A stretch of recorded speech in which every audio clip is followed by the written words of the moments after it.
नमस्कार दोस्तों, मेरा नाम अनुज है। टारगेट एग्जाम विधि चैनल पर आप सभी लोगों का स्वागत है। दोस्तों, आज के वीडियो में हम लोग करंट इवेंट से रिलेटेड क्वेश्चंस को डिस्कस करेंगे। ये बहुत ही महत्वपूर्ण प्रश्न है, ध्यान से देखिएगा। आइए शुरू करते हैं। पहला प्रश्न है, निम्नलिखित में से कौन वर्तमान में नियंत्रक एवं महालेखा परीक्षक है? नियंत्रक एवं महालेखा परीक्षक को अंग्रेजी में कंट्रोलर एंड ऑडिटर जनरल कहते हैं और वर्तमान में कंट्रोलर एंड ऑडिटर जनरल, या जिसे शॉर्ट फॉर्म में हम लोग कैग कह सकते हैं, कैग। और ये 15वें कैग नियुक्त हुए हैं के संजय मूर्ति। ऑप्शन इसमें ए वाला सही होगा। इसी के अधीन एक पद और आता है जिसे महालेखा नियंत्रक कहते हैं, कंट्रोलर जनरल ऑफ अकाउंट्स कहा जाता है, जिसकी शॉर्ट फॉर्म होती है CGA। वर्तमान में CGA का पद संभाल रहे हैं SS दुबे जी।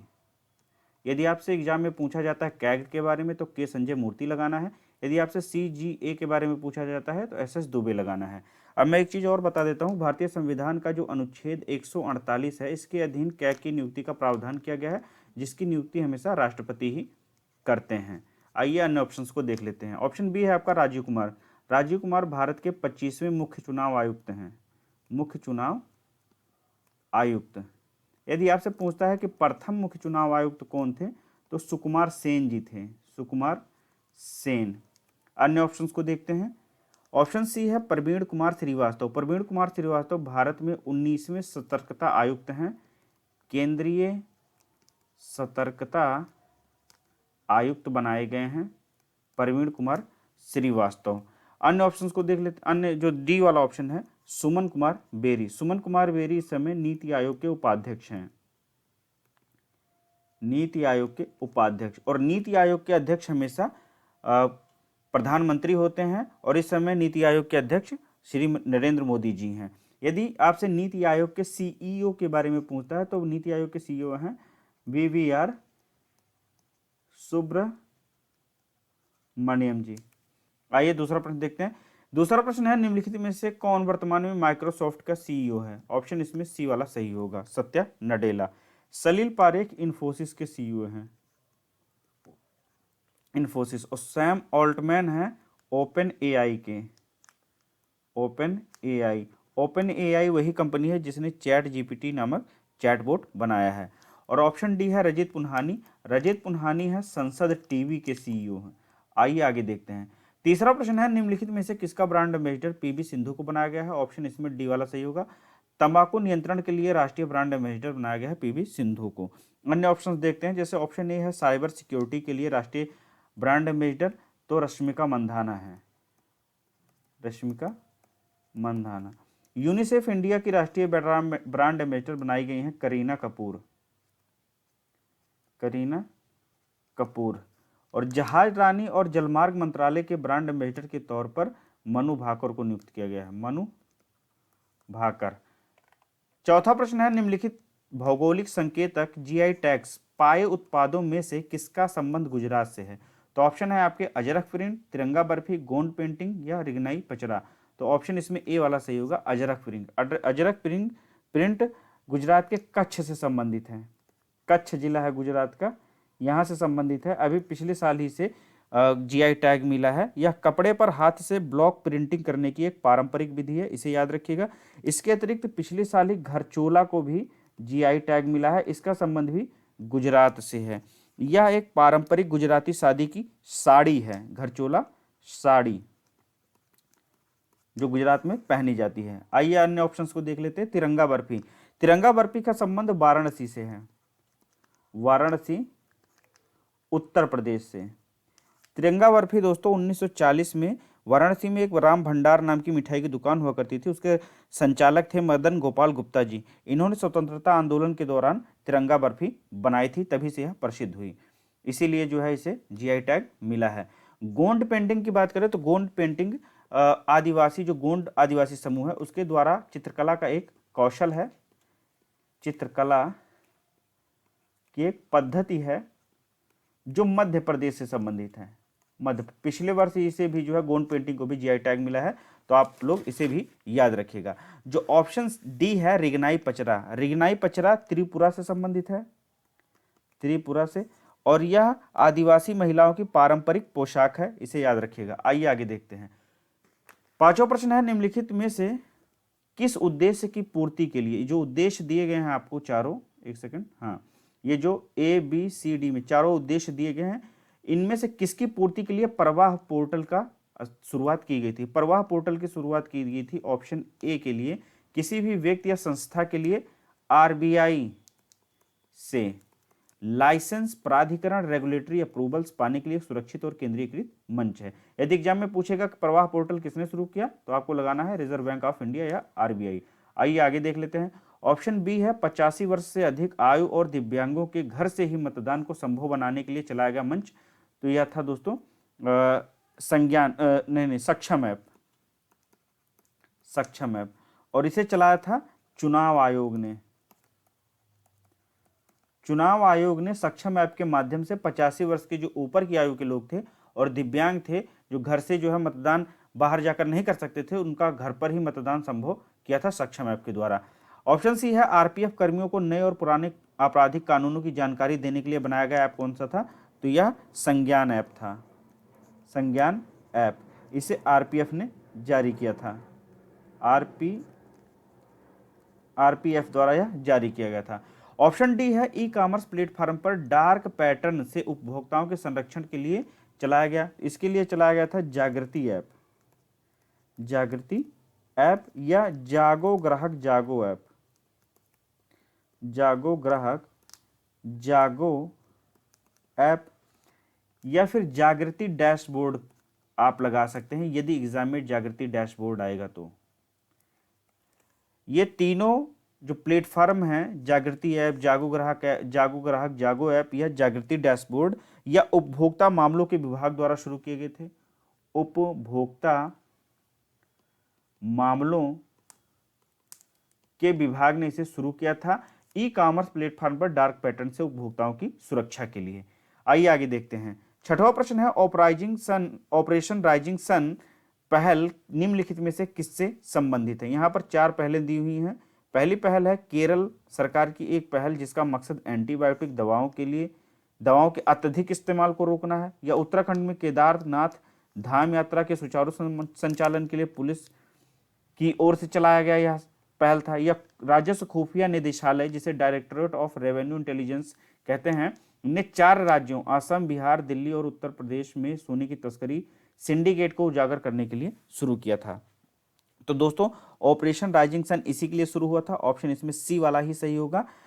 राजस्व खुफिया निदेशालय ने 4 राज्यों में सोने की तस्करी सिंडिकेट को उजागर करने के लिए ऑपरेशन राइजिंग सन चलाया था। और जो केरल सरकार द्वारा एंटीबायोटिक दवाओं की अत्यधिक रोकथाम के लिए ऑपरेशन चलाया गया था उसे ऑपरेशन अमृत कहते हैं, ऑपरेशन अमृत। और उत्तराखंड में केदारनाथ धाम यात्रा को सुचारू संचालन के पुलिस ने जो अभियान चलाया था उसे ऑपरेशन मर्यादा कहते हैं, ऑपरेशन मर्यादा के नाम से जाना जाता है। आइए आगे देखते हैं। 7वां प्रश्न है निम्नलिखित में से किसका मुख्यालय रोम में स्थित है? तो दोस्तों रोम में स्थित है खाद्य एवं कृषि संगठन का मुख्यालय। ऑप्शन इसमें ए वाला सही होगा। यह एक यूएन की एजेंसी है जिसको अंग्रेजी में फूड एंड एग्रीकल्चर ऑर्गेनाइजेशन कहते हैं। इसकी स्थापना 1945 में की गई थी। इस समय इसके जो अध्यक्ष हैं डॉक्टर क्यू डोंगवे हैं, डॉक्टर क्यू डोंग्यू,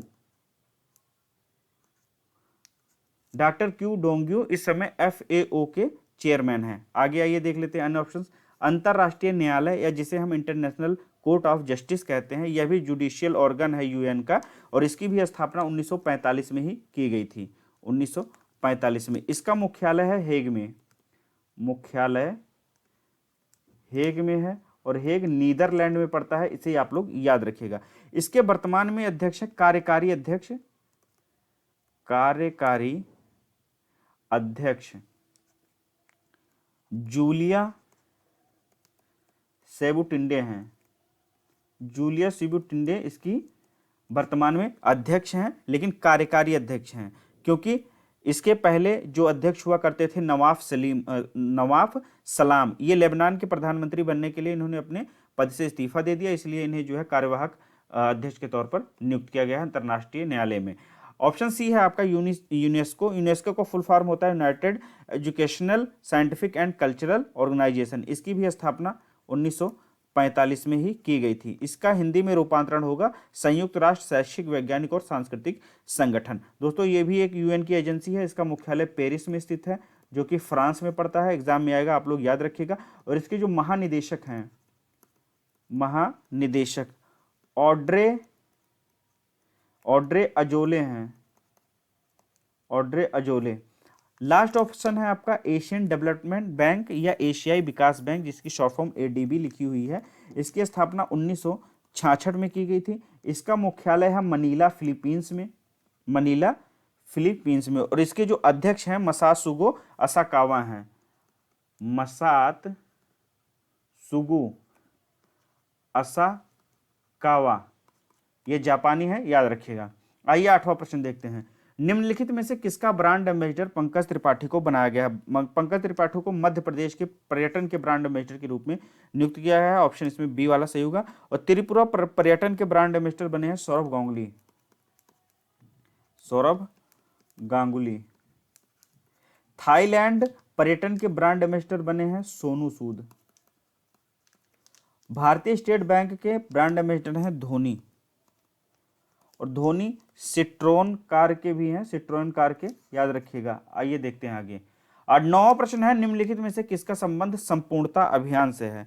दोस्तों संपूर्णता अभियान से किसका संबंध? देश के आकांक्षी जिलों और ब्लॉकों में स्वास्थ्य पोषण, शिक्षा, पेयजल और स्वच्छता जैसे क्षेत्र में बेहतर सेवाएं देने के लिए संपूर्णता अभियान चलाया था। किसने?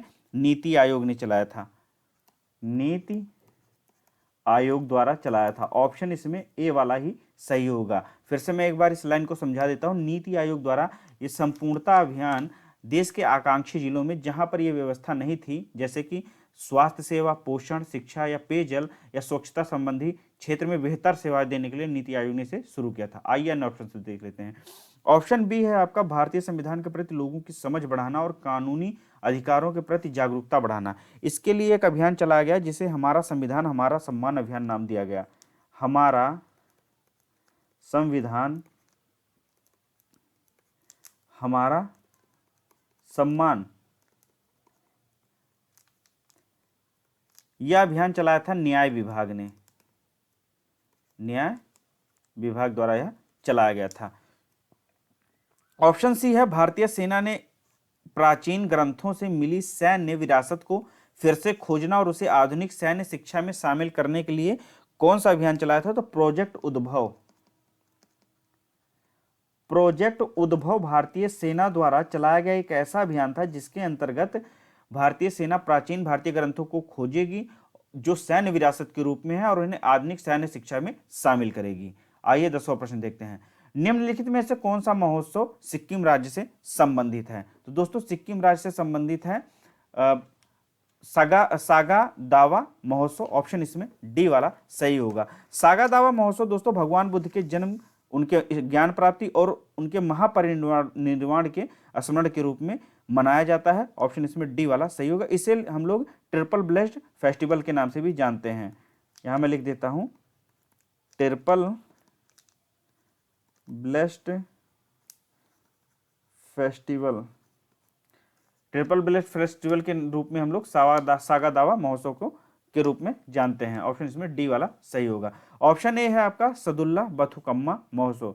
सदुल्ला बथुकम्मा महोत्सव तेलंगाना से संबंधित है, तेलंगाना। इसमें महिलाएं फूल की सजावट, गायन और अनुष्ठानों को भी जो है अनुष्ठान मनाती हैं। और वैसाखी विशाखम है तमिलनाडु से संबंधित, तमिलनाडु से संबंधित है। यह भगवान मुरुगन के जन्मदिन के उपलक्ष्य में मनाया जाता है। और अंबुबाचो महोत्सव आप लोग जानते होंगे, पढ़ा होगा आप लोग, असम से संबंधित है। यह असम में जो गुवाहाटी में कामाख्या माता का मंदिर है वहां पर हर वर्ष अंबुबाची मेला लगता है। तो दोस्तों आज के वीडियो के ये थे 10 प्रश्न। मुझे आशा है कि आपके एग्जाम के लिए बहुत ही महत्वपूर्ण साबित होंगे। इसी तरह के वीडियोस मैं लेकर आता रहूंगा। मिलते हैं अगले वीडियो में, तब तक के लिए नमस्कार।